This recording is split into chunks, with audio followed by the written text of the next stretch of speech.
بسم اللہ الرحمن الرحیم نحمدہ ونصلی علی رسولہ الکریم۔ میرے سامنے تفسیر آسان بیان القرآن اور اس کے ساتھ ہی تفسیر عثمانی ہے، جلد نمبر 1، ترجمہ قرآن پاک شیخ الہند حضرت مولانا محمود حسن صاحب رحمۃ اللہ علیہ، خلاصہ تفسیر حضرت حکیم الامت مجدد ملت حضرت مولانا شاہ اشرف علی تھانوی صاحب رحمۃ اللہ علیہ، اور فوائد تفسیر شیخ الاسلام علامہ شبیر احمد عثمانی صاحب رحمۃ اللہ علیہ، اور اس کی تفصیل اور ترتیب کی حضرت مولانا عمر انور بدخشانی دامت برکاتہم، جو استاد ہیں جامعہ العلوم اسلامی علامہ بندوری ٹاؤن۔ یہ جو ابھی غزوہ تبوک کے اندر بات ہوئی تھی ابھی نماز سے پہلے کہ سواری نہیں تھی تو صحابہ روتے ہوئے واپس چلے گئے کہ ان کی سواری کا انتظام نہیں تھا، دور دراز کا سفر تھا، ایک ایک اونٹ پر کہیں 2 کہیں 3 باری باری۔ تو جب نماز اذان ہو گئی، اٹھے جب نماز کے لیے تو مولوی فرحان نے کہا ابا وہ سورہ توبہ میں اس کا ذکر بھی ہے سواری نہ ملنے پر اور صحابہ رضوان اللہ علیہ مجمعین کے رونے کا۔ میں نے کہا بھائی دکھاؤ جلدی، تو یہ سورہ توبہ ہے اور آیت نمبر 92 ہے، پارہ نمبر 10، صفحہ نمبر 1093 1093۔ اعوذ باللہ من الشیطان الرجیم، بسم اللہ الرحمن الرحیم، ولا علی الذین اذا ما اتوک لتحملهم قلت لا اجد ما احملکم علیہ، اور نہ ان لوگوں پر کہ جب تیرے پاس آئے تو ان کو تو سواری دے، تو نے کہا میرے پاس کوئی چیز نہیں کہ تم کو اس پر سوار کر دوں، تو الٹے پھرے اور ان کے آنکھوں سے آنسو بہتے تھے، آنسو اس غم میں نہیں پاتے وہ چیز جو خرچ کریں۔ خلاصہ تفسیر، اور نہ ان لوگوں پر کوئی گناہ اور الزام ہے کہ جس وقت وہ آپ کے پاس اس واسطے آتے ہیں کہ آپ ان کو کوئی سواری دے دیں اور آپ ان سے کہہ دیتے ہیں کہ میرے پاس تو کوئی چیز نہیں جس پر میں تم کو سوار کر دوں، تو وہ اس حالت میں واپس چلے جاتے ہیں کہ آنکھوں سے آنسو رواں ہوتے ہیں، اس غم میں کہ افسوس ان کو سامان جہاد کی تیاری میں خرچ کرنے کو کچھ میسر نہیں، نہ خود پاس ہے اور نہ دوسری جگہ سے ملا، غرض ان مذکورہ معذور لوگوں پر کوئی مواخذہ نہیں۔ اور اس میں صحابہ رضوان اللہ علیہ مجمعین اور جگہ پر گھوڑوں کا بھی ذکر ہے۔ فائدہ، سبحان اللہ، نبی کریم صلی اللہ علیہ وسلم کی صحبت سے صحابہ رضوان اللہ علیہ مجمعین کے دلوں میں عشق الہی کا وہ نشہ پیدا کیا تھا صحبت نے۔ کس چیز نے جی؟ صحبت نے، جس کی مثال کسی قوم و ملت کی تاریخ میں موجود نہیں۔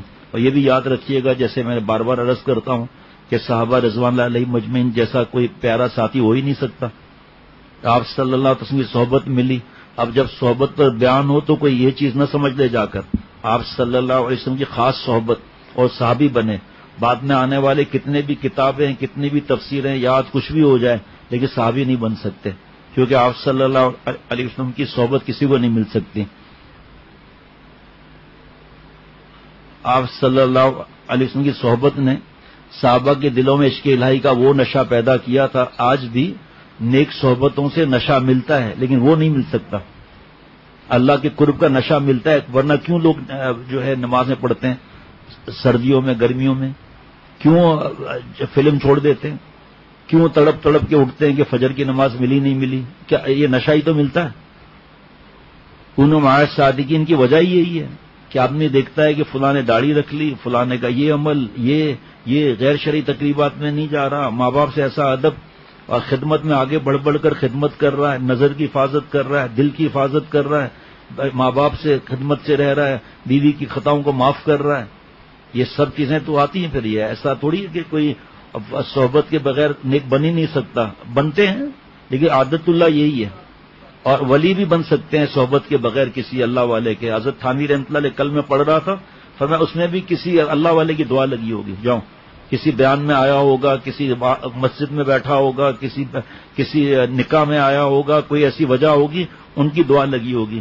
شیخ العرب والعجم عارف باللہ حضرت مولانا شاہ حکیم محمد اختر صاحب رحمۃ اللہ علیہ کہ ولی تو بن سکتا ہے کبھی کوئی لاکھوں میں ایک ولی ساز نہیں بن سکتا، اب ولی سازی کس طرح ہوگی اس کو بتانے میں کوئی اشارہ نہ ہو جائے، اس لیے میں نہیں بول سکتا زیادہ اس میں، نہ اس وقت یہ موقع ہے۔ اشارہ دے سکتا ہوں کہ کسی اللہ کے ولی یا ان کے غلام سے جڑ گئے، اب جب اس نے دیکھا کہ یہ اپنی اصلاح کرا رہا ہے تو اس کو کہا کہ بھئی آپ کو میں اجازت دیتا ہوں، آپ بیان کیا کریں۔ اب یہ سلسلہ قیامت تک چلے گا، اس میں مزید بتانے سے پھر مجھے ڈر لگتا ہے۔ عشق الہی کا وہ نشہ پیدا کیا تھا جس کی مثال کسی قوم و ملت کے تاریخ میں موجود نہیں، اور صحابہ رضوان علیہ مجمعین دیکھو تو جان اور مال سب کچھ خدا کے راستے میں لٹانے کو تیار ہیں، سخت سے سخت قربانی کے وقت بڑے ولولے اور اشتیاق سے آگے بڑھتے ہیں، جن کو نہ ملا وہ اس غم میں رو رو کر جان کھوئے بیٹھتے ہیں کہ ہم نے اپنی استطاعت کیوں نہیں کی کہ اس محبوب حقیقی کی راہ میں قربان ہونے کے لیے اپنے کو پیش کر سکتے۔ حدیث میں ہے کہ آپ صلی اللہ علیہ وسلم نے مجاہدین کو خطاب کر کے فرمایا، تم مدینے میں ایک ایسی قوم کو اپنے پیچھے چھوڑ آئے ہو جو ہر قدم پر تمہارے اجر میں شریک ہے، نیت کی وجہ سے۔ کاش ہمارے پاس ہوتا تو ہم بھی پہنچ جاتے ہیں۔ واہ واہ واہ، تم پیچھے ایسی ایک قوم کو اپنے پیچھے چھوڑ آئے ہو جو ہر قدم پر تمہارے اجر میں شریک ہے۔ تم جو قدم خدا کے راستے میں اٹھاتے ہو، یا کوئی جنگل طے کرتے ہو یا کسی پگڈنڈی پر چلتے ہو، وہ قوم برابر ہر موقع پر تمہارے ساتھ ساتھ ہے۔ یہ وہ لوگ ہیں جنہیں واقعی مجبوریوں نے تمہارے ہمراہ چلنے سے روکا۔ واہ،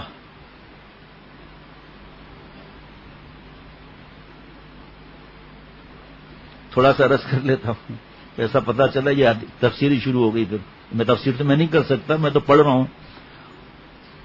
فرمایا کہ رائے الزام کی تو ان پر ہے جو رخصت مانگتے ہیں تجھ سے اور وہ مالدار ہیں، خوش ہوئے اس بات سے کہ رہ جائے ساتھ پیچھے رہنے والیوں کے، اور مہر کر دی اللہ نے ان کے دلوں پر سو وہ نہیں جانتے۔ اب یہ تو جب تفسیر پتہ نہیں جب آئے گا، لوگ کہتے ہیں مولوی فرحان سے کہ روز کچھ نہ کچھ تفسیر کریں ورنہ یہ کب ختم ہوگی۔ ایک پڑوسی بھی بیچارے آئے تھے، خط لکھ کر الگ دیا، زبانی آ کر الگ کہا، اور یہ بھی کہا کہ کسی اور کو ذمہ دار کر دیں تاکہ وہ اس کو آگے لے کر چلے، روز کریں۔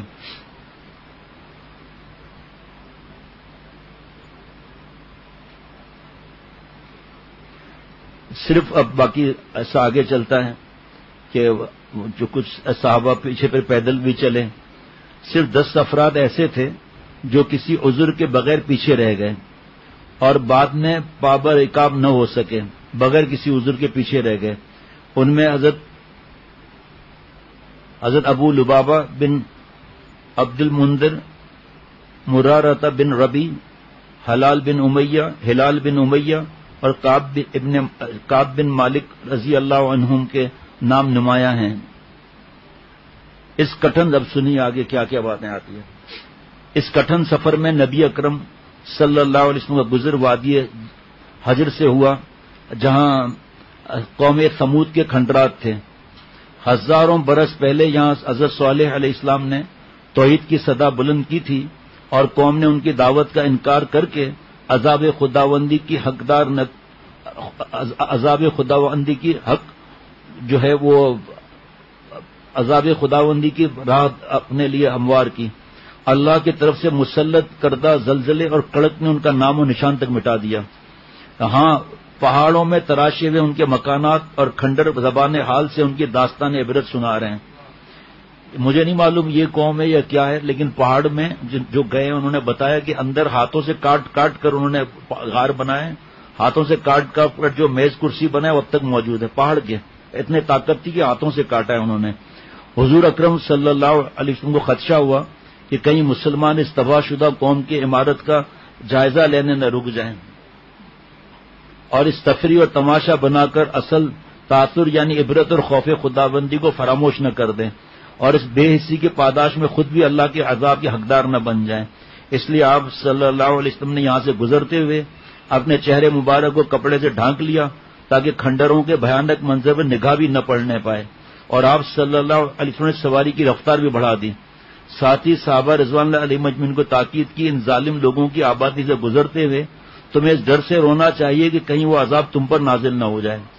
قوم ثمود کے کنویں سے گزر ہوا تو مسلمان وہاں سے پانی بھرنے لگے۔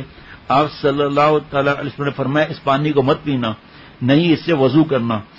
حساس اور لطیف مزاج انسان کو عذاب زدہ مقام پر ہزاروں سال بعد بھی ایک وحشت برستی محسوس ہوتی ہے، اور حضور صلی اللہ علیہ وسلم سے بڑھ کر ایسے اثرات کا احساس کس کو ہو سکتا تھا؟ اس لیے آپ نے اس پانی کو استعمال کرنا بھی مناسب نہ سمجھا کہ کہیں عذاب کی نحوست اس میں بھی سرایت نہ کر گئی ہو۔ اور آپ کو بتا چکا کہ حضرت والا نے فرمایا تھا کہ جیسے ویڈیو شاپ ہے یا شیطان ہاؤس، سینما ہاؤس ہے، وہاں سے استغفار کرتے ہوئے جلدی سے گزر جانا چاہیے کہ وہاں پر لعنتی کام ہو رہے ہیں اور اللہ کی لعنت برس رہی ہے۔ آپ صلی اللہ علیہ وسلم نے رکنے بھی نہیں دیا۔ آخر یہ سفر مکمل ہوا اور مسلمان شام کی سرحدوں پر تبوک نامی چشمے تک پہنچ گئے۔ حضور صلی اللہ تعالی علیہ وسلم نے اس چشمے کا پانی استعمال کرنے سے پیشگی منع کر دیا تھا، مگر دو افراد کو خیال نہ رہا اور پہلے پہنچ کر حکم کی خلاف ورزی کر دی۔ جب اسلامی لشکر وہاں پہنچا تو چشمے میں برائے نام پانی تھا۔ آپ صلی اللہ علیہ وسلم نے خلاف ورزی کرنے والے دونوں مجاہدین کو سمجھایا۔ اس کے بعد پانی میں چہرہ عطر اور دستے مبارک دھوئے۔ دیکھتے ہی دیکھتے چشمے میں پانی ٹھاٹھے مارنے لگا۔ اگرچہ یہاں ارد گرد عرب نصرانی قبائل آباد تھے، مگر مطلع بالکل صاف تھا۔ رومی لشکر کا دور دور تک پتہ نہیں تھا۔ ایسا معلوم ہوتا تھا کہ نبی اکرم صلی اللہ علیہ وسلم کی بنفس نفیس لشکر کشی نے ان پر رعب طاری کر دیا ہے اور وہ مدینے پر چڑھائی کا ارادہ ترک کر چکے ہیں۔ حضور صلی اللہ علیہ وسلم نے تبوک کے سرحدی مقام پر پورے 20 دن قیام فرمایا۔ اس دوران کیسر کی طرف سے کسی قسم کی جوابی کارروائی یا عسکری نقل و حرکت کی کوئی سنگن نہ ملی۔ ایسا معلوم ہوتا تھا جیسے رومی مسلمانوں سے مرعوب ہو کر حملے کے خیال سے باز آ گئے ہوں۔ اس اور صورتحال سے خود عرب نصرانی سرداروں کا رومی بادشاہ پر اعتماد ختم ہو گیا، اور ان سب میں سب سے پہلے اعلیٰ کے حاکم یوحنا نے حاضر ہو کر ریاست مدینہ کی تابع داری قبول کی۔ پھر جربہ اور ادرح کے عمائد نے بھی آ کر سر تسلیم خم کر دیا۔ ان سب نے جزیہ دینے کی حامی بھر لی۔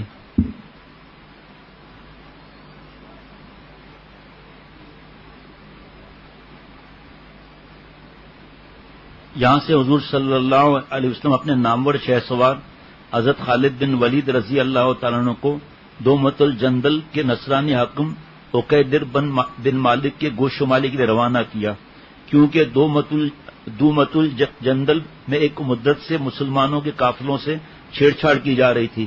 حضرت خالد بن ولید رضی اللہ تعالیٰ نے عقیدر کو ایک چھاپا مار کارروائی میں عین اس وقت گرفتار کر لیا جب وہ جنگل میں شکار کھیل رہا تھا۔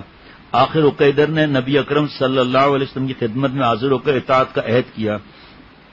اسی محاذ پر جزیہ مشروع ہوا اور یہ آیت مبارکہ نازل ہوئی، اور وہ اہل کتاب جو نہ اللہ پر ایمان رکھتے ہیں نہ یوم آخرت پر، اور جو اللہ اس کے رسول کی حرام کی ہوئی چیزوں کو حرام نہیں کرتے اور نہ دین حق کو اپنا دین مانتے ہیں، ان سے جنگ کرو یہاں تک کہ وہ خوار ہو کر اپنے ہاتھ سے جزیہ ادا کریں۔ یہ بھی سورہ توبہ کی آیتیں ہیں یہ، اور یہاں ایک بہت طویل حضرت کا بیان ہے، لیکن میں مختصر بیان عرض کرتا ہوں کہ کیا اللہ تعالیٰ فرما رہے ہیں وہ خوار ہو کر اپنے ہاتھ سے جزیہ ادا کریں، نہ دین حق کو اپنا دین مانتے، ان سے جنگ کرو یہاں تک کہ وہ خوار ہو کر اپنے ہاتھ سے جزیہ دیں، جزیہ دو ورنہ تیار ہو جاؤ۔ شیخ العرب والا جب حضرت والا فرماتے ہیں کہ بعض لوگ جو علماء سے اور مفتی صاحبان سے دور ہیں تو دین کے کچھ شعبے ایسے ہیں جو فرض نہیں ہیں، تفصیل کا موقع نہیں، اور اس کو فرض کرتے ہیں، آپس میں الجھتے ہیں، لڑتے ہیں۔ فرمایا ان کے لیے بہت سی نصیحتیں ہیں، لیکن یہی نصیحت کافی ہے کہ ایک طرف تو جو زکوٰۃ نہیں دے رہے اور اس پر لشکر کشی کی جا رہی ہے جو فرض ہے، اور دوسری طرف جو بالکل ان بیچارے سادے لوگوں کو کہ یہ فرض ہے، یہ تو ایسا ہو سکتا ہے کہ فرض کے لیے نبی صلی اللہ علیہ وسلم جزیہ لے کر ان کو چھوڑ دیں؟ کیسے ہو سکتا ہے یہ؟ اس پر زیادہ بات نہیں کروں گا، بس جس کو وہ علماء سے مفتی صاحب سے پوچھے، اپنے منہ سے مت کہے کہ یہ فرض ہے یہ واجب ہے۔ بہت سی چیزیں نہ فرض ہے نہ واجب ہے نہ سنت موقدہ ہے، اور اس پہ آپس میں الجھ رہے، لڑ رہے ہیں، علماء کے شان میں گستاخیاں کر رہے ہیں، بڑے بڑے علماء کے شان میں، مفتی صاحبان کے شان میں گستاخیاں کر رہے ہیں، اور پتہ ہی نہیں ہے کہ یہ فرض ہی نہیں ہے، گستاخیاں کر رہے ہیں۔ تو یہ اللہ تعالیٰ نے دل میں ڈالا۔ تبوک میں قیام کو خاصے دن گزر چکے تو نبی اکرم صلی اللہ علیہ وسلم نے صحابہ رضوان اللہ علیہ مجمعین سے آگے پیش قدمی کے بارے میں مشورہ طلب کیا۔ حضرت عمر فاروق رضی اللہ عنہ نے عرض کیا، اللہ کے رسول، رومیوں کی افواج بہت زیادہ ہیں، ہم ان کے قریب آ کر انہیں خوفزدہ کر چکے ہیں، اس سال اتنا ہی کافی ہے کہ ہم انہیں مروب کر کے لوٹ جائیں، پھر آئندہ جو ہوگا دیکھ لیں گے، اللہ تعالیٰ راستہ کھول دے گا۔ یہ رائے احتیاط و حکمت پر مبنی تھی، حضور صلی اللہ علیہ وسلم نے اسے پسند فرمایا۔ اس سے قبل آپ نے ہرقل کو تبوک سے ایک مراسلہ بھیجا تھا۔ کچھ دنوں بعد ہرقل کی طرف سے عرب قبیلے تنوخ کا ایک شخص اس کا جواب لے کر حاضر ہوا۔ آپ صلی اللہ علیہ وسلم نے مکتوب پڑھا جو بہت ہی مؤدبانہ اور ملاطفت آمیز باتوں پر مشتمل تھا۔ حضور صلی اللہ علیہ وسلم نے سفیر سے پوچھا کس قوم کے ہو؟ تو اس نے بتایا بنو تنوخ کے۔ آپ صلی اللہ علیہ وسلم نے اسلام کی دعوت دیتے ہوئے فرمایا کہ تم ابراہیم علیہ السلام کی دین میں دلچسپی رکھتے ہو؟ تو دین میں دلچسپی ہے۔ اس نے عذر پیش کیا کہ میں ایک قوم کا ایلچی اور ایک مذہب کا پیروکار ہوں، اپنے قوم کے پاس واپس جائے بغیر کوئی فیصلہ نہیں کر سکتا۔ آپ صلی اللہ علیہ وسلم ہنس دیے اور قرآن پاک کی آیت تلاوت فرمائی، انک لا تہدی من احببت ولکن اللہ یہدی من یشاء، بے شک آپ جسے پسند کریں اسے ہدایت نہیں دے سکتے مگر اللہ جسے چاہے ہدایت دیتا ہے۔ پھر فرمایا تم سفیر ہو، سفیر کا حق بنتا ہے، مگر ہم سفر میں ہیں، کچھ میسر ہوتا تو تمہیں انعام و اکرام سے نوازتے۔ ہر سفیر کو آپ صلی اللہ علیہ وسلم اس طرح نوازتے تھے۔ حضرت عثمان رضی اللہ تعالیٰ عنہ نے سنا تو فوراً ایک عمدہ پوشاک لا دی۔ سفیر دربار رسالت سے یہ خلعت لے کر رخصت ہوا۔ آخر اسلامی لشکر شام کی سرحدوں پر اپنے پرچم گاڑ کر واپس ہوا۔ اگرچہ منافقین کی اکثریت اس جہاد میں شامل نہ تھی، مگر کچھ منافق چھڑانگیزیوں کے ساتھ چل پڑے تھے، تاہم ان کے ہاتھ کچھ نہ آیا۔ پھر سورہ توبہ کی آیت نے ان کی رسوائی میں کوئی کسر نہ چھوڑی۔ عجیب و غریب اس تفسیر ہے اس کی۔ اس سورہ کی متعدد آیات میں ان کی مکاریوں، سازشوں اور سرانگیزیوں کو کھول کھول کر بیان کر دیا گیا۔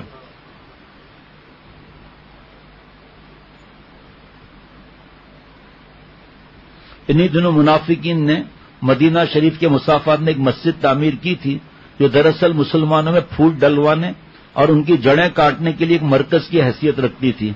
منافقین اس مرکز کو سرکاری حیثیت دینے کے لیے حضور صلی اللہ علیہ وسلم سے درخواست کی کہ آپ یہاں تشریف لا کر نماز ادا فرمائیں۔ آپ صلی اللہ علیہ وسلم نے وعدہ فرما لیا تھا کہ تبوک سے واپس آ کر وہاں نماز پڑھیں گے، مگر اللہ تعالیٰ نے آپ کو منافقین کے عزائم اور اس نام نہاد مسجد کی حقیقت سے آگاہ کر دیا اور وہی نازل ہوئی۔ دیکھو بھائی، یہ جو مسجد زرار جس کا ذکر آ رہا ہے، اب یہاں میں جب بھی ایسی کوئی بات آتی ہے تو روک لیتا ہوں اپنے دل کو۔ آج کل جو کوئی غلط جگہ ہے وہاں پر شیخ کو یا بڑے مفتی صاحبان کو ایسے ایسے کر کے وہاں لے جاتے ہیں تاکہ وہ پتہ چل جائے کہ دیکھو ہم بالکل صحیح ہیں، یہ وہاں سے مال چلا آ رہا ہے۔ یہ اگرچہ میں مسجد زرار کی بات نہیں کر رہا، لیکن بیوقوفی میں آدمی سادگی میں چلا جاتا ہے، پھر اس کے نقصانات ہوتے ہیں۔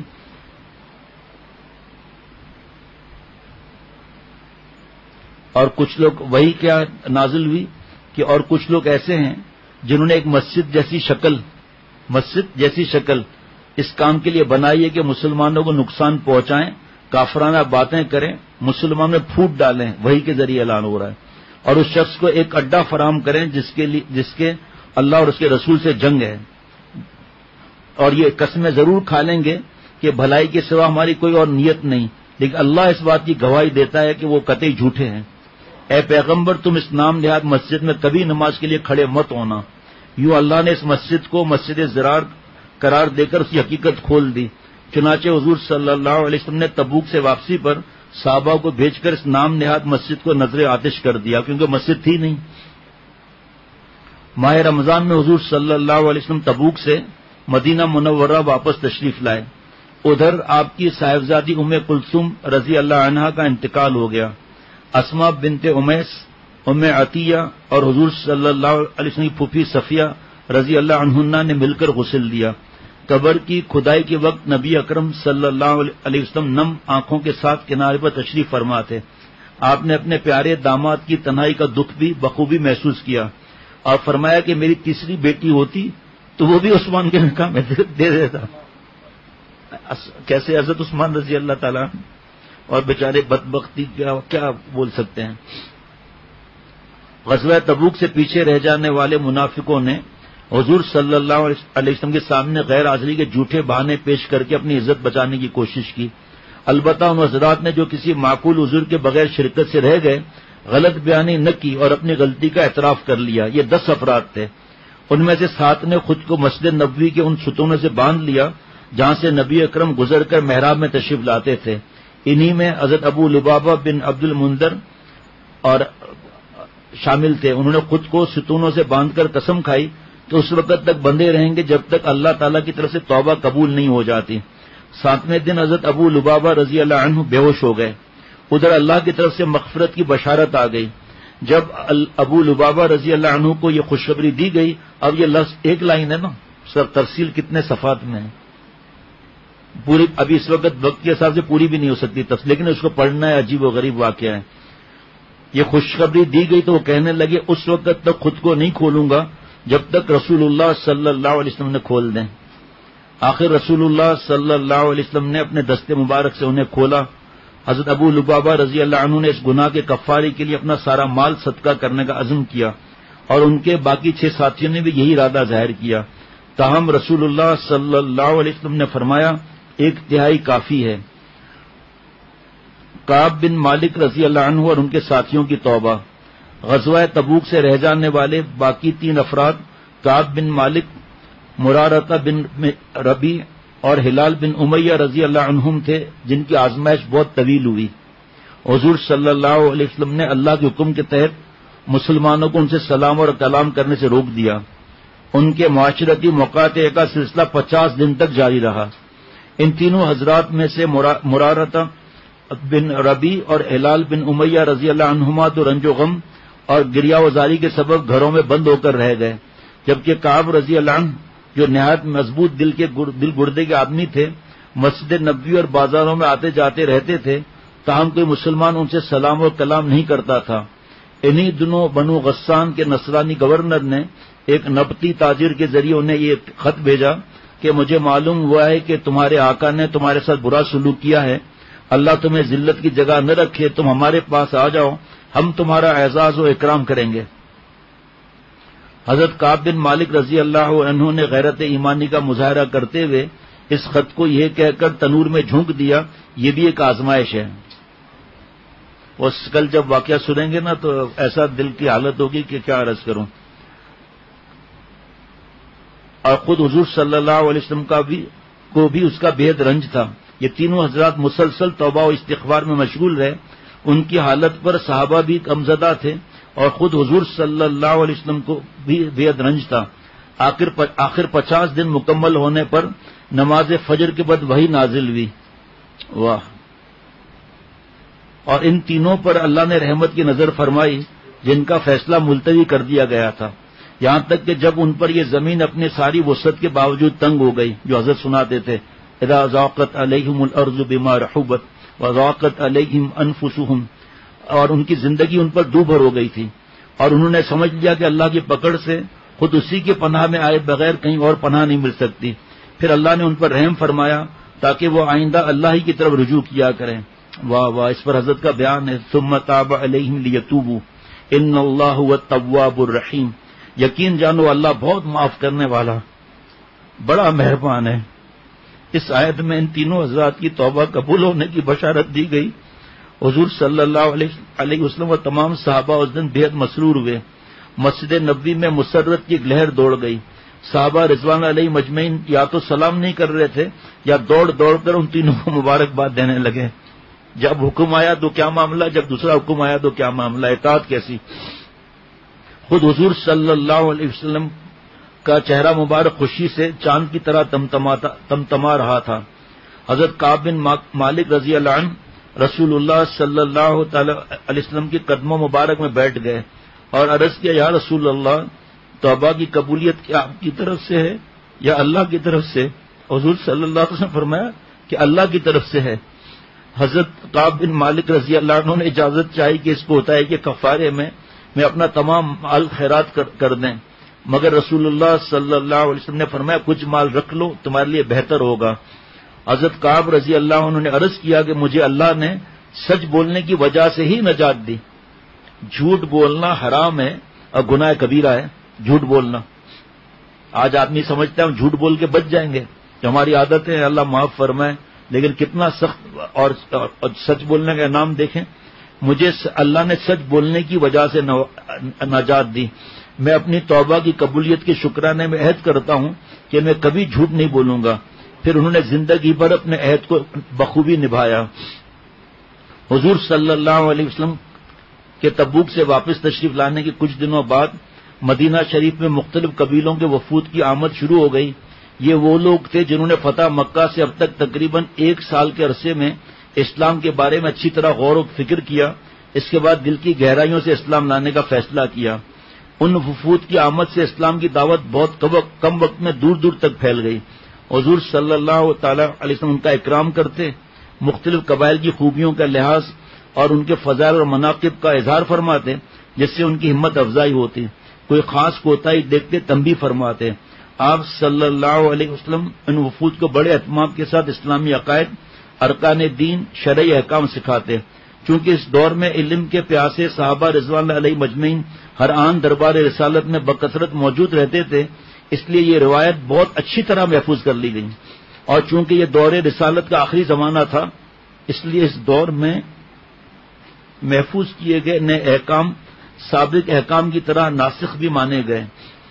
فتح مکہ اور غزوہ حنین کے بعد حضور صلی اللہ علیہ وسلم نے طائف کا محاصرہ کیا تھا، مگر شہر والوں کی تیر اندازی سے پریشان ہو کر صحابہ نے عرض کیا تھا، یا رسول اللہ، بنو ثقیف کے لیے بددعا فرمائیے کہ ان کی تیر اندازی نے ہمیں جلا ڈالا.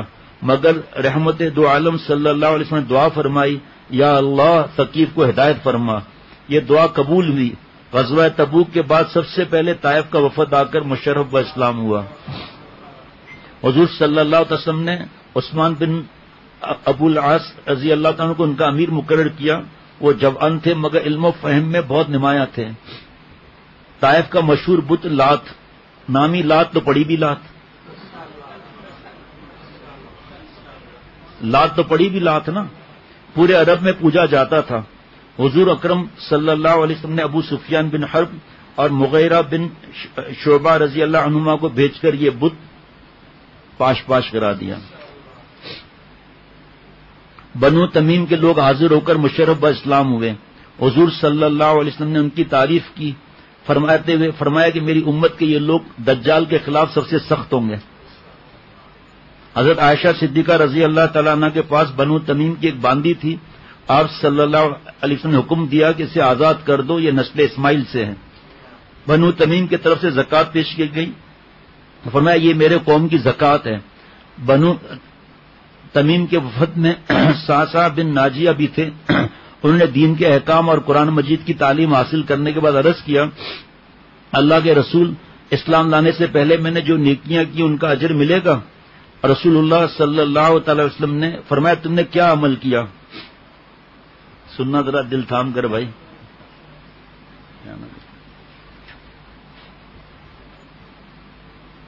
آپ صلی اللہ علیہ وسلم نے فرمایا کہ تم نے کیا عمل کیا تھا اسلام لانے سے پہلے؟ نیک عمل کا اجر ملے گا. سعد بن ناجیہ رضی اللہ عنہ نے عرض کیا، زمانہ جاہلیت میں ایک بار میری 10 ماہ کی حاملہ 2 اونٹنیاں گم ہو گئیں. میں ایک اونٹ پر سوار ہو کر ان کی تلاش میں نکلا. کھلے صحرا میں ایک مکان دکھائی دیا جس کے باہر ایک بوڑھا کھڑا تھا. میں نے اس سے اپنی اونٹنیوں کا پوچھا تو اس نے کہا ہمیں ملی ہیں اور انہیں بچے جن دیے ہیں اونٹنیوں نے. اس دوران گھر سے کسی عورت کی آواز آئی، ولادت ہو گئی. بوڑھے نے صدا لگائی، اگر لڑکا ہے تو قوم اس میں حصے دار ہے، لڑکی ہے تو اسے دفن کر دیں گے. عورت نے کہا لڑکی ہوئی ہے. میں نے بوڑھے سے پوچھا یہ لڑکی کس کی ہے؟ اس نے کہا میری بیٹی ہے. مفتی نعیم صاحب ایک واقعہ سنا رہے تھے کہ صحابہ رضوان اللہ علیہ مجمعین کا عمل کیا تھا. فرمایا حضرت عمر رضی اللہ عنہ امیر المومنین ہیں اور راتوں کو اٹھ کے گشت کر رہے ہیں، جاسوسی کے لیے نہیں، اس لیے کہ کوئی کس تکلیف میں تو نہیں. تو فرمایا ایک مسافر کو دیکھا کہ وہ مسافر آیا ہوا ہے. ان سے خیریت دریافت کی تو انہوں نے کہا کہ میری بیوی عمل سے بچہ پیدا ہونے کا وقت ہے، اس لیے پریشان ہوں میں. حضرت عمر رضی اللہ عنہ نے گھر تشریف لائے اور اپنی بیوی سے فرمایا اگر جنت کمانی ہے میرے ساتھ چل. یہ تو پتہ نہیں کتنے واقعات ہیں ہدایت کے لیے اور جوش دلانے کے لیے، عمل کرنے کے لیے. ذرا غور سے سننا، بہت ہی غور سے. میں نے بوڑھے سے پوچھا یہ کون کا؟ سعد بن ناجیہ کہہ رہے ہیں کہ ایمان لانے سے پہلے جو نیکی کی ہے قبول ہوگی؟ میں نے بوڑھے سے پوچھا یہ جو دفن کرنے کی بات کر رہے ہو لڑکی کس کی ہے؟ اس نے کہا میری بیٹی ہے۔ میں نے کہا میں اسے خریدنا چاہتا ہوں۔ بوڑھے نے کہا کیا قیمت دو گے؟ میں نے کہا وہ دونوں اونٹنیاں اور ان کے بچے۔ بوڑھے نے کہا اپنا یہ اونٹ بھی دے دو۔ میں نے کہا ٹھیک ہے، مگر تمہارا ایک آدمی میرے ساتھ جائے، میں گھر پہنچ کر یہ اونٹ اس کے ہاتھ بھیج دوں گا۔ بوڑھا مان گیا۔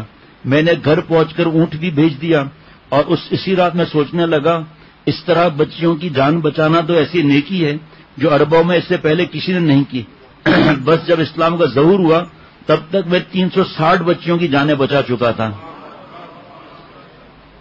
ہر ایک کے بدلے میں نے 10 ماہ کی حاملہ 2 اونٹنیاں اور 1 اونٹ دیا، تو کیا اس عمل کا مجھے اجر ملے گا؟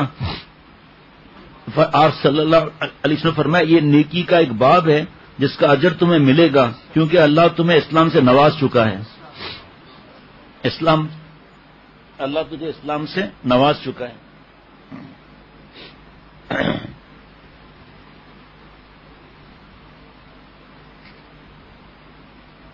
اس وقت اس مضمون پر حضرت کا بہت بڑا بیان ہے، مختصر کروں گا۔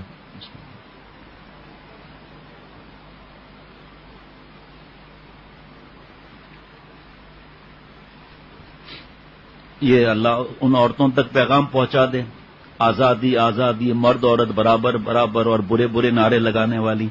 اللہ تعالیٰ کی آپ پر عطا، حضور صلی اللہ علیہ وسلم کی عطا ہے، ورنہ آج نہ ہمارا وجود ہوتا نہ آپ کا وجود ہوتا یہ نعرے لگانے کے لیے۔ بیٹیوں کو دفن سے ایک آدمی نے 360 بیٹیوں کو بچایا، وہاں دفن زندہ کر دیتے تھے۔ اللہ نے اب میری ماں بہن بہو بیٹیوں آپ کو VIP بنایا، آپ کو عزتیں دی۔ اب آپ خود ہی اگر بولڈوں پر لٹکی رہیں اور مردوں کے جوتے پالش کرتی رہیں، ناچتی رہیں، جسم کی نمائش کرتی رہیں، فلموں میں جا کر عزتیں لٹاتی رہیں اور بھی ایسی جگہیں پر، تو یہ آپ کا قصور ہے نا۔ اسلام نے تو آپ کو عزتیں دی ہیں۔ آپ صلی اللہ علیہ وسلم نانا بنے، دادا نہیں بنے۔ آئیے میری ماں بہن بہو بیٹیوں VIP آپ لوگ ہیں، سنو ذرا، آپ صلی اللہ علیہ وسلم نانا بنے۔ آپ صلی اللہ علیہ وسلم کے دین جو آج تک پہنچ رہا ہے بیٹی کے ذریعے، وہ الگ بات ہے، پھر صحابہ رضوان اللہ علیہم اجمعین وغیرہ، لیکن وہ حضرت فاطمہ رضی اللہ تعالیٰ عنہ، اور آپ کو بیچا جاتا تھا، عزتیں لوٹی جاتی تھیں، محرم رشتے آپس میں شادیاں کرتے تھے نعوذ باللہ، اور زندہ دفن کیا جاتا تھا۔ ایک صحابی رضی اللہ تعالیٰ عنہ نے آپ صلی اللہ علیہ وسلم کو زمانہ جاہلیت کی بات بتائی کہ اس طرح ہم بیٹیوں کو دفن کرتے تھے۔ فرمایا میری بیٹی جب بولنے جیسی ہوئی تو میں نے کھڈا کھود کر بیٹی کو اس میں ڈال دیا، اس پہ مٹی ڈال رہا تھا، اور بیٹی چیخ رہی تھی ابا دفن مت کریں، ابا دفن مت کریں، ابا دفن مت کریں، اور میں نے مٹی ڈالتا چلا گیا۔ آپ صلی اللہ علیہ وسلم سے مبارک آنکھوں سے آنسو بہ رہے تھے۔ اللہ تعالیٰ نے آپ کی سفارش فرمائی، عاشروہن بالمعروف، آپ صلی اللہ علیہ وسلم نے سفارشیں فرمائی، اور حضرت فرماتے تھے کہ دیکھو جس کی پہلی بیٹی پیدا ہو، آپ صلی اللہ علیہ وسلم فرماتے ہیں اس کو خوشخبری سناؤ، وہ قسمت والی ہے، اور جس کی 3 بیٹیاں، بہت مختصر عرض کر رہا ہوں، جنت اس کے لیے۔ نبی صلی اللہ، ایک روایت میں 3 بہنیں بھی ذکر ہے، اے نبی صلی اللہ علیہ وسلم 2 تو فرمایا ان کے لیے بھی یہ خوشخبری، 1 کو تو فرمایا جاؤ اس کے لیے بھی یہ خوشخبری ہے۔ اللہ تعالیٰ، آپ صلی اللہ علیہ وسلم جب حضرت فاطمہ رضی اللہ تعالیٰ عنہ آتی تھیں، ہم تو جا کے بستر پر گر جاتے ہیں، نقل بھی کبھی نہیں کرتے۔ آپ صلی اللہ علیہ وسلم کے بعد جب حضرت فاطمہ رضی اللہ تعالیٰ عنہ حاضر خدمت ہوتی تھی، آپ صلی اللہ علیہ وسلم اٹھ کر چند مبارک قدم چلتے تھے۔ جب سفر پر جاتے تھے سب سے پہلے سب سے آخر میں حضرت فاطمہ رضی اللہ تعالیٰ سے ملتے تھے، جب واپس آتے تھے سب سے پہلے، جاتے ہوئے سب سے آخر میں، آتے ہوئے سب سے پہلے حضرت فاطمہ رضی اللہ تعالیٰ عنہ سے، تاکہ ملاقات کا اتنی دیر کا بھی وقت کم ہو رہا ہے۔ جاتے ہوئے آخر میں پہلے مل لیتے تو اتنا وقت، اور آتے ہوئے سب سے پہلے حضرت فاطمہ رضی اللہ تعالیٰ عنہ سے۔ لیکن بہو بیٹیاں سمجھیں تو نا، اسی سال حضرت علی رضی اللہ تعالیٰ عنہ عرب کے مشہور سخی حاتم طائی کے قبیلے بنو طے کے علاقے میں جہاد کے لیے گئے۔ یہ لوگ رقوسی فرقے کے نصرانی تھے، جن کے بعض عقائد صحابیوں سے ملتے، صحابی نہیں کہہ رہا ہوں، صحابیوں سے ملتے جلتے تھے۔ یہ فلس نامی ایک بت کو پوجتے تھے، جسے حضرت علی رضی اللہ تعالیٰ عنہ نے توڑ دیا، اور مقامی لوگوں میں بہت سو کو قیدی بنا کر مدینہ شریف لے آئے۔ اس میں حاتم طائی کی بیٹی صفانہ بھی تھی۔ آپ صلی اللہ تعالی وسلم نے انہیں لباس، سواری اور سفر کے اخراجات دے کر بڑی عزت اور احترام سے آزاد کر دیا، کیونکہ ان کا باپ سخی تھا حاتم تائی۔ واپس اپنے علاقے میں آئیں اور اپنے بھائی عدی بن حاتم سے ملی، جو حضرت علی رضی اللہ تعالیٰ عنہ کے حملے کے وقت فرار ہو گئے تھے۔ جب انہوں نے بہن کی زبانی حضور صلی اللہ علیہ وسلم کے بلند اخلاق کی گواہی سنی، سیدھا مدینہ شریف کو روانہ ہو گئے۔ نبی صلی اللہ علیہ وسلم پر ان کی پہلی نظر اس وقت پڑی جب آپ مدینہ شریف کی گلی میں کھڑے کسی بڑھیا کی درخواست سن رہے تھے۔ بڑھیا بہت دیر تک اپنا مدعا بیان کرتی رہی، حضور صلی اللہ علیہ وسلم سنتے رہے۔ عدی بن حاتم نے یہ دیکھ کر دل میں کہا، یہ شخص محض بادشاہ نہیں۔ جب حضور اکرم صلی اللہ علیہ وسلم کی خدمت میں پہنچے تو شور ہوا، عدی بن حاتم آ گئے۔ آپ نے انہیں دیکھ کر فرمایا، عدی اسلام لے آؤ، سلامت رہو گے۔ یہ بولے، میں تو پہلے ہی ایک دین کا پیروکار ہوں، پہلے سے ہی کسی دین پر ہوں۔ آپ صلی اللہ علیہ وسلم نے فرمایا، میں تمہارے دین کو تم سے زیادہ جانتا ہوں۔ یہ حیران ہو کر بولے، بلا وہ کیسے؟ فرمایا، کیا تم رقوسی فرقے کے نہیں؟ بولے جی ہاں۔ آپ نے فرمایا، کیا تم قوم سے چوتھائی مال وصول نہیں کرتے؟ بولے جی ہاں۔ آپ نے فرمایا، کیا یہ تمہارے دین میں جائز تو نہیں ہے؟ بولے جی ہاں۔ آپ صلی اللہ علیہ وسلم نے فرمایا، عدی تم کیوں فرار ہوئے تھے؟ کیا اس لیے کہ لا الہ الا اللہ نہ کہنا پڑے؟ تو بتاؤ، کیا اللہ کے سوا کوئی اور عبادت کے لائق ہے بھی صحیح؟ کیا تم اس لیے بھاگتے پھرتے ہو کہ اللہ اکبر نہ کہنا پڑے؟ خود بتاؤ، اللہ سے بڑا کوئی ہے؟ پھر فرمایا، عدی میں جانتا ہوں تم اسلام لانے سے کیوں گریز کر رہے ہو، صرف اس لیے کہ اس دین کے پیروکار کمزور لوگ ہیں۔ سنو عدی، تم ہیرا سے واقف ہو؟ بولے نام ہی سنا ہے، دیکھا نہیں۔ فرمایا، اس ذات کی قسم جس کے قبضے میں میری جان ہے، بات یہاں تک ایک دن پہنچے گی کہ ایک مسافر عورت ہیرا سے چل کر بیت اللہ کا طواف کرے گی اور اس کی کسی کی حفاظت درکار نہیں ہوگی۔ عدی بن حاتم کے دل پر ایسا اثر ہوا کہ فوراً اسلام قبول کر لیا۔ ان کی دعوت سے ان کی قوم بھی سب مسلمان ہو گئی۔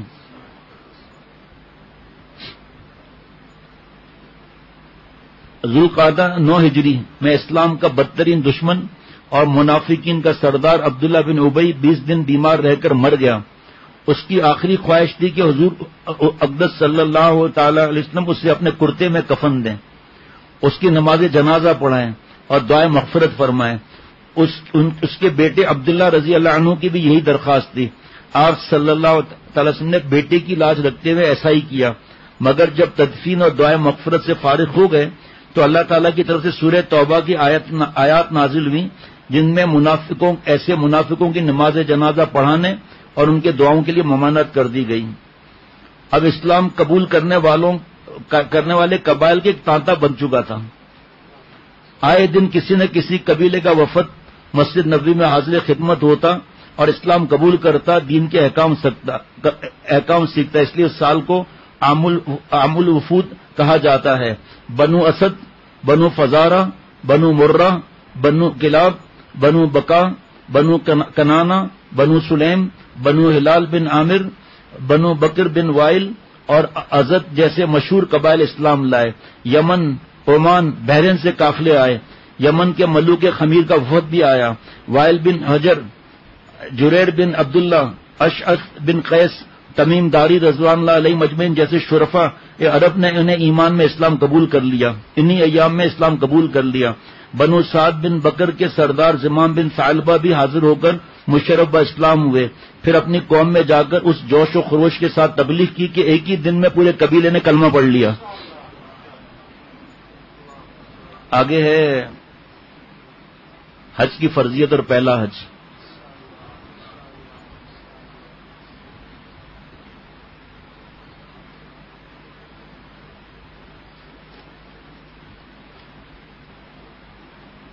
اور اس کے بعد ہے آخری حج 10 ہجری، اور اس کے بعد ہے سفر آخرت۔ میں بس آج کیونکہ آگے پھر تفصیل ہے اس لیے تھوڑا بہت تو سن لیا، باقی حضرت عدی بن حاتم رضی اللہ تعالی عنہ آپ ایمان لے آئے جبکہ لوگ کفر پر قائم رہے، آپ نے حق جان لیا جبکہ انہوں نے جاننے سے انکار کر دیا، آپ نے وفا کی جبکہ انہوں نے بے وفائی کی، آپ آگے بڑھے جبکہ انہوں نے پیٹھ پھیر لی۔ یہ حضرت عمر بن خطاب رضی اللہ تعالیٰ عنہ نے فرمایا۔ ہجرت نبوی کے 9 سال عرب کے بادشاہوں میں سے ایک بادشاہ اپنی شدید نفرت اور حقارت اور مسلسل انکار کے بعد دائرہ اسلام میں داخل ہوئے۔ وہ بادشاہ حضرت عدی رضی اللہ عنہ حاتم طائی کے بیٹے تھے، جن کے والد کی سخاوت اور فیاضی آج تک ضرب المثل ہے، یعنی کسی کے سخی ہونے کی مثال دینا ہو تو کہتے ہیں یہ حاتم طائی کی طرح سخی ہے۔ حضرت نے ایک بات سنائی تھی کہ حاتم طائی کے پاس ایک آدمی آئے، کہا میرے یہاں دعوت ہے، آپ مہربانی کر کے کچھ برتن بڑے دے دیں۔ فرمایا کہ کتنے بڑے برتن دوں، کتنے لوگوں کی دعوت ہے؟ تو انہوں نے کہا اتنے لوگوں کی دعوت ہے۔ کہا ٹھیک ہے، آ کے برتن لے جانا، جب کھانا پکاؤ گے اس میں برتن لینے آئے تو سب کے سب کھانے سے بھرے ہوئے، دیکھا جاؤ لے جاؤ۔ ریاست اور حکمت حضرت عدی بن حاتم طائی رضی اللہ عنہ کو اپنے باپ سے وراثت میں ملی تھی۔ ان کے والد کے موت کے بعد قبیلہ بنی طے کے لوگوں نے ان کو بادشاہ بنا لیا تھا۔ سرداری ختم ہونے کی وجہ سے وہ آ نہیں رہتے۔ حضرت عدی بن حاتم طائی رضی اللہ تعالی عنہ اس کہانی کا آغاز کرتے ہوئے بیان کرتے ہیں، جس وقت میں نے محمد صلی اللہ علیہ وسلم کی نبوت اور ان کی دعوتی سرگرمیوں کا حال سنا، اس وقت عرب کے کسی شخص کو مجھ سے زیادہ ان کے ساتھ نفرت نہ تھی۔ میں اپنے قبیلے والوں میں چوتھائی حصہ لینے والا مشہور تھا، اس لیے کہ میں اپنے قبیلے سے مال غنیمت کا چوتھائی حصہ وصول کیا کرتا تھا۔ آپ صلی اللہ علیہ وسلم نے خبر دے دی تھی نا، جس طرح میرے علاوہ دوسرے سردار اپنے قبائل سے وصول کیا کرتے تھے۔ جب میں نے رسول اللہ صلی اللہ علیہ وسلم کا ذکر سنا تو مجھے سخت ناگوار گزرا۔ قصے کو آگے بڑھاتے ہوئے کہتے ہیں کہ جب رسول اللہ صلی اللہ علیہ وسلم کی قوت اور شوکت میں بہت زیادہ اضافہ ہو گیا اور ان کے لشکر، ان کی جماعتیں عرب کے مشرق سے مغرب تک اسلام پھیلانے کے لیے نکلنے لگی تو میں نے اپنے دل میں خطرہ محسوس کیا۔ میں نے اپنے غلام کو جو اونٹ چرایا کرتا تھا ہدایت کی، میرے سفر کے لیے چند تندرست و توانا سیدھی سادھی اونٹنیاں ہر وقت تیار رکھو اور انہیں میرے قریب باندھ دو، اور جب سنو کہ محمد کا لشکر یا ان کی کوئی جماعت ہمارے علاقے نجد میں داخل ہو گئی تو مجھے اس کی خبر دو۔ ایک دن صبح سویرے غلام نے مجھ سے کہا آقا آپ اپنے علاقے میں محمد صلی اللہ علیہ وسلم کے لشکر کی آمد پر جو کرنے کا ارادہ کرتے ہیں اب کر گزریے۔ میں نے وجہ پوچھی کیوں، تجھے تیری ماں گم کرے؟ تو اس نے کہا میں نے جھنڈے اس علاقے میں حرکت کرتے ہوئے دیکھے ہیں، ان کے متعلق دریافت کیا تو معلوم ہے یہ محمد صلی اللہ علیہ وسلم کا لشکر ہے۔ میں نے غلام سے کہا جن اونٹنیوں کو تیار رکھنے کا میں نے حکم دیا تھا انہیں فوراً میرے پاس لے آؤں۔ پھر میں اسی وقت اٹھ کھڑا ہوا اور اپنے اہل و عیال کو اپنے پیارے وطن چھوڑ کر کوچ کرنے کا حکم دے دیا۔ تیز رفتاری کے ساتھ سرزمین شام کی طرف روانہ ہو گیا تاکہ اپنے مذہب نصارہ کے پاس پہنچ کر وہاں قیام کروں، اپنے ہم مذہب نصارہ۔ میں جلدی میں اپنے گھر کی تمام افراد کو جمع نہ کر سکا۔ جب خطرے کی حدود سے نکل کر جائزہ لیا تو معلوم ہوا کہ میں اپنی بہن کو قبیلہ طے کے باقی افراد کے ساتھ اپنے وطن نجد ہی میں چھوڑ آیا ہوں۔ اب میرے لیے اس کے پاس پلٹ کر جانے کی کوئی گنجائش نہ تھی، مجبوراً انہیں چھوڑ کر اہل خانہ کے ساتھ شام چلا گیا۔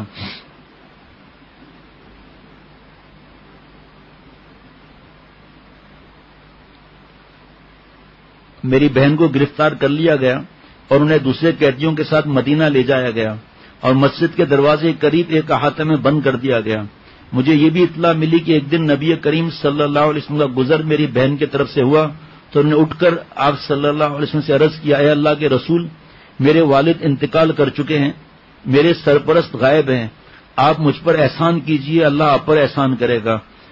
آپ صلی اللہ علیہ وسلم نے فرمایا کون ہے تمہارا سرپرست؟ عرض کیا عدی بن حاتم۔ آپ صلی اللہ علیہ وسلم نے فرمایا کون عدی بن حاتم؟ عرض کیا اللہ اور اس کے رسول سے بھاگنے والا۔ اتنا فرما کر رسول اللہ صلی اللہ علیہ وسلم نے ان کے حال پر چھوڑ کر آگے تشریف لے گئے۔ دوسرے دن بھی ایسا ہی ہوا، یہی باتیں ہوئی جو کل کہہ چکی تھی۔ آپ صلی اللہ علیہ وسلم خاموش رہے۔ جب تیسرے دن آپ گزرے تو چونکہ وہ مایوس ہو چکی تھی اس لیے خاموش رہی۔ آپ صلی اللہ علیہ وسلم سے کچھ نہیں کہا۔ رسول اللہ صلی اللہ علیہ وسلم کے پیچھے ایک شخص نے انہیں اشارہ کیا کہ اٹھ کر رسول اللہ صلی اللہ علیہ وسلم سے بات کرو۔ میں نے عرض کیا کہ اللہ کے رسول، میرے والد انتقال کر چکے، مجھ پر احسان، میرے سرپرست لاپتہ ہیں، مجھ پر احسان فرمائیے، اللہ تعالیٰ آپ پر احسان فرمائیں گے۔ اور آپ صلی اللہ علیہ وسلم نے ان پر احسان فرماتے ہوئے ان کی رہائی کا حکم صادر فرما دیا۔ رہائی پا کر انہوں نے کہا میں اپنے گھر والوں کے پاس شام جانا چاہتی ہوں۔ آپ صلی اللہ تعالی وسلم نے فرمایا جب تک تمہارے قبیلے کا کوئی قابل اعتماد آدمی نہیں مل جاتا روانگی میں جلدی نہ کرنا، جب کوئی قابل اعتماد شخص مل جائے تو مجھے بتانا۔ رسول اللہ صلی اللہ علیہ وسلم کے جانے کے بعد انہوں نے اس آدمی کے متعلق دریافت کیا جس نے انہیں بات کرنے کا اشارہ کیا۔ تو معلوم ہوا کہ وہ حضرت علی بن ابو طالب رضی اللہ عنہ تھے. وہ مدینے میں ٹھہری رہیں. اس دوران کچھ لوگوں کا وفد وہاں آ گیا جس میں ایسے لوگ شامل تھے جس کے اوپر وہ اعتماد کر سکتی تھی. چنانچہ عدی بن حاتم کی بہن نے حضور صلی اللہ علیہ وسلم سے عرض کیا کہ میرے قبیلے کے کچھ لوگ آئے ہوئے ہیں, مجھے ان پر مکمل اعتماد ہے, مجھے میری منزل تک پہنچا دیں. آپ صلی اللہ علیہ وسلم نے انہیں پہننے کے کپڑے, سواری کی اونٹنی, بقدر ضرورت سفر کا خرچہ دے کر رخصت فرمایا. ان کے ساتھ روانہ ہو گئیں. پورے دنیا میں دیکھ لیں مسلمانوں سے کیا سلوک ہو رہا ہے. اور سارے اتنے عرصے تک باتوں میں آپ نے سنا کہ آپ صلی اللہ علیہ وسلم نے اور صحابہ رضوان اللہ علیہ مجمعین نے کیا ان پر احسان فرمایا.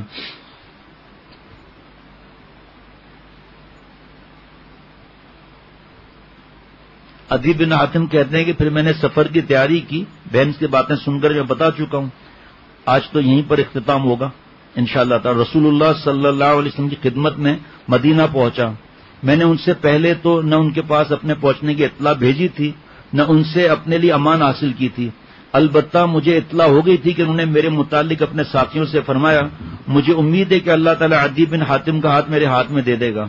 جب میں مدینہ پہنچا تو اس وقت رسول اللہ صلی اللہ علیہ وسلم مسجد میں تشریف فرما تھے. میں نے حاضر خدمت ہو کر آپ صلی اللہ علیہ وسلم کو سلام کیا تو آپ صلی اللہ علیہ وسلم نے دریافت فرمایا من الرجل, کون ہو؟ میں نے عرض کی عدی بن حاتم, حاتم تائی کا بیٹا عدی ہوں. یہ سن کر آپ صلی اللہ تعالی علیہ وسلم اپنی جگہ سے اٹھے, میرا ہاتھ پکڑ کر اپنے گھر کی طرف لے گئے. آپ آج ہم تو دین پھیلانا ہے دین پھیلانا ہے, لیکن پتہ ہی نہیں ہے کس طرح پھیلانا ہے. آپ صلی اللہ علیہ وسلم مجھے ساتھ لیے جا رہے تھے کہ راستے میں انہیں ایک نہایت بوڑھی عورت ملی جس کے ساتھ ایک چھوٹا سا بچہ تھا. وہ ان کو روک کر اپنے کسی ضرورت کے متعلق باتیں کرنے لگی. آپ ٹھہر کر توجہ کے ساتھ اس کی باتیں سنتے رہے جو میں نے عرض کیا. پھر بڑی بی کی بات میرا ہاتھ تھاما آپ صلی اللہ علیہ وسلم نے اور چلتے ہوئے اپنے گھر پہنچ گئے. گھر پہنچ کر آپ صلی اللہ علیہ وسلم نے چمڑے کا ایک تکیہ اٹھایا جس میں کھجور کے ریشے بھرے ہوئے تھے. آپ صلی اللہ علیہ وسلم نے اس کو میری طرف ڈالتے ہوئے فرمایا اس پر بیٹھ جاؤ. مگر آپ صلی اللہ علیہ وسلم کے سامنے اس پر بیٹھتے ہوئے مجھے شرم آئی اور میں نے اسے بے ادبی سمجھتے ہوئے عرض کیا نہیں اس پر آپ تشریف رکھیں. لیکن آپ صلی اللہ علیہ وسلم نے اصرار کر کے مجھے اس پر بٹھایا, خود زمین پر بیٹھ گئے کیونکہ گھر میں اس کے علاوہ دوسرا تکیہ نہیں تھا. میرے دل میں اللہ کی قسم یہ انداز کسی بادشاہ کا ہرگز نہیں ہو سکتا. اطمینان سے بیٹھنے کے بعد پھر وہ سوال جواب جو میں نے بتا دیے. اس کے بعد آپ صلی اللہ علیہ وسلم نے فرمایا عدی تم اس دین اسلام کو قبول کرنے کے لیے اس لیے یہ دوبارہ پڑھتا ہوں کسی وجہ سے اس لیے گھبرا رہے ہو کہ آج مسلمانوں کے پاس مال اور دولت نہیں. خدا کی قسم وہ وقت بہت جلد آنے والا ہے جب ان کے یہاں مال اور دولت کی اتنی کثرت ہو جائے گی کہ اسے کوئی لینے والا نہیں ملے گا. یا شاید تم اس دین میں داخل ہونا اس لیے ناپسند کرتے ہو کہ آج مسلمانوں کی تعداد کم اور ان کے دشمنوں کی تعداد زیادہ ہے. لیکن خدا کی قسم تم جلدی سنو گے کہ ایک عورت اکیلی اپنے اونٹ پر سوار ہو کر حج بیت اللہ کے لیے قادسیہ سے نکلے گی اور دوران سفر اسے اللہ تعالیٰ کے سوا کسی کا ڈر محسوس نہیں ہوگا. یا شاید اس دین کو قبول کرنا تمہیں اس لیے گوارا نہیں کہ تم دیکھ رہے ہو آج حکومت اور بادشاہی دوسروں کے ہاتھ میں ہے اور مسلمان اس سے محروم رہیں گے. خدا کی قسم تم جلدی سنو گے کہ ان کے کسرا ایران کے خزانے ان کے قبضے میں آئیں گے, سفید محلات مسلمانوں کے ہاتھ فتح ہوں گے.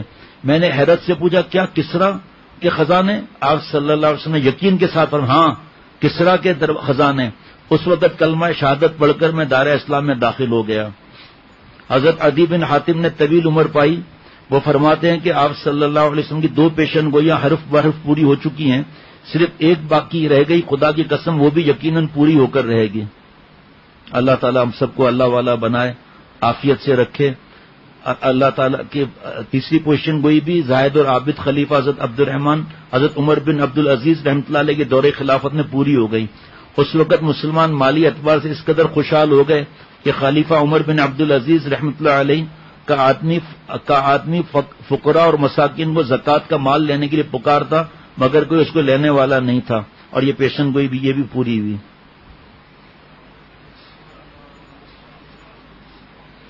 اس میں نصیحت لکھی ہے کہ پوری دنیا میں اسلام کیسے پھیلے گا. کبھی اس سوال پر آپ نے غور کیا؟ اسی طرح اسلام کے دشمنوں کو ہدایت کیسے ملے گی؟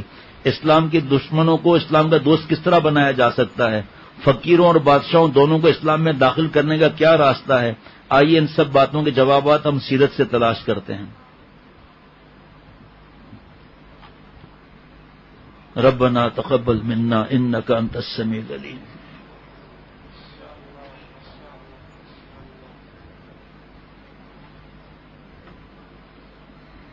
اچھا جی، کل انشاءاللہ تعالی دیکھیں کیا ہوتا ہے.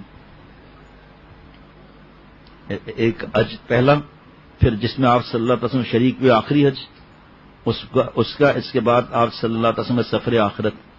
اللہ ان سب کو میرے لیے ہدایت کا ذریعہ بنا دے، عمل والا بنا دے اپنی رحمت سے. اللہ تعالیٰ مجھے اور ہم سب کو، جو موجود ہیں موجود نہیں، جو سن رہے نہیں سن رہے، تمام مسلمانوں کو اللہ تعالیٰ آپ صلی اللہ علیہ وسلم کے صدقے اولیاء صدیقین کی آخری سرحد تک پہنچا دیں.